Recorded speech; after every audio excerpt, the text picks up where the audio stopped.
چلیے جی سمر بھائی. حضور میرا سوال ہے کہ کامیابی کا کیا راز ہے؟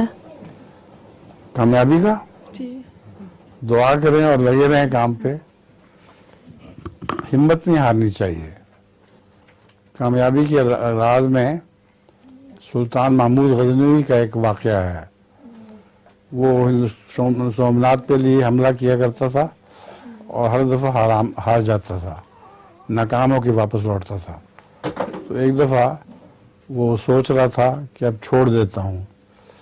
تو اس نے دیکھا ٹوائلٹ پہ بیٹھا ہوا تھا کہ ایک کیڑی اوپر چڑھ رہی ہے دیوار پہ.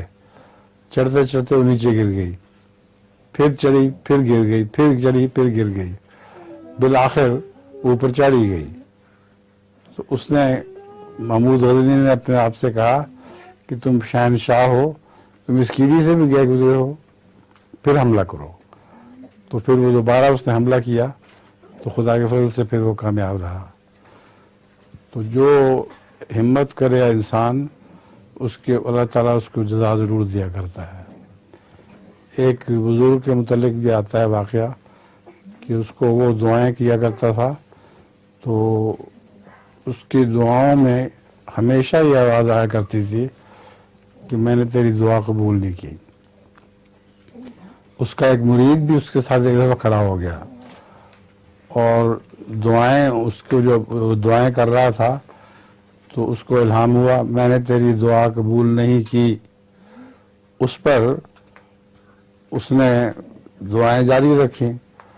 نماز کے بعد اس مرید نے کہا کہ تم عجیب انسان ہو کہ تم نے خدا تعالیٰ نے کہا میں تمہاری دعائیں قبول نہیں کرتا تو کیوں کر رہے ہو.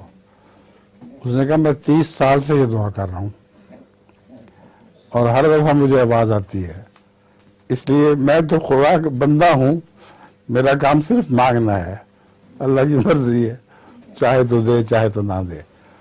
اس نے جب یہ کہا تو بڑی زور سے الہام ہوا کہ تیری 30 سال کی ساری دعائیں میں نے مان لی ہیں.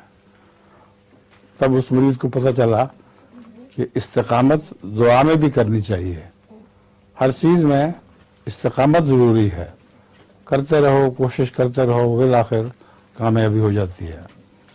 ایک دفعہ مجھے یاد ہے سیالکوٹ کے میں جب جایا کرتا تھا وقف جدید کے سفر پہ تو وہاں پتہ لگا کہ ایک آدمی ہے مسجد کے گھر کے قریب, وہ نماز پہ کبھی نہیں آتا. میں نے ایک شخص کی ڈیوٹی لگائی کہ اس کو نماز کے لیے بلایا کرو. وہ جاتا تھا, پہلے تو 2-3 دفعہ اس نے یہی کہا کہ جزاک اللہ شکریہ بس میں آتا ہوں, اور پھر سو جاتا تھا.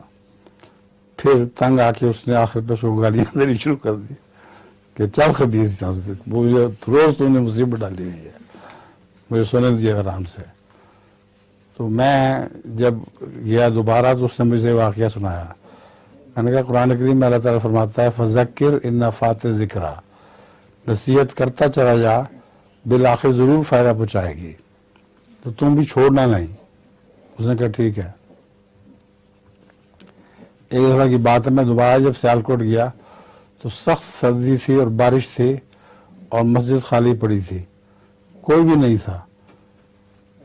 صرف ایک آدمی میرے پاس آ کے بیٹھا. تو جب میں نے دیکھا نماز کے لیے اس کو کہا تو پتہ چلا وہی شخص ہے جس کو میں نماز کے لیے بلایا کرتا تھا.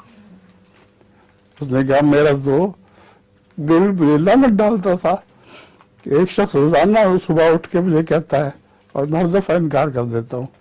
آخر میرے دل میں یہ بات پیدا ہو گئی کہ اب میں نماز کبھی نہیں چھوڑوں گا. تو جب کہ سب لوگ نمازی بھاگ چکے تھے, ایک بھی نہیں آیا تھا, وہ اکیلا آ گیا تھا میرے پاس میرے پاس بیٹھ کے نماز پڑھنے. تو اس طرح نصیحت کرو تو بار بار کرتے چلے جاؤ, اللہ تعالیٰ اس کا ضرور فائدہ پہنچاتا ہے. ٹھیک ہے, جزاک اللہ حضور. لطیفہ بھی ہے آج نہیں ہے. اچھا جی.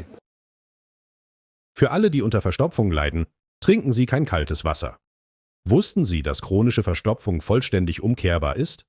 Vielleicht wissen Sie das nicht, aber der wahre biologische Grund, warum Menschen mit Verstopfung zu kämpfen haben, hat nichts damit zu tun, wie viel Ballaststoffe sie essen oder wie viel Wasser sie trinken. Eine Studie der Universität München aus dem November 2023 ergab, dass klebriger, giftiger Abfall die Eingeweide verstopft, natürliche Darmbewegungen blockiert und die Verdauung verlangsamt. Dies führt dazu, dass sich Abfall im Darm ansammelt, was zu Blähungen, Unwohlsein und einem schweren,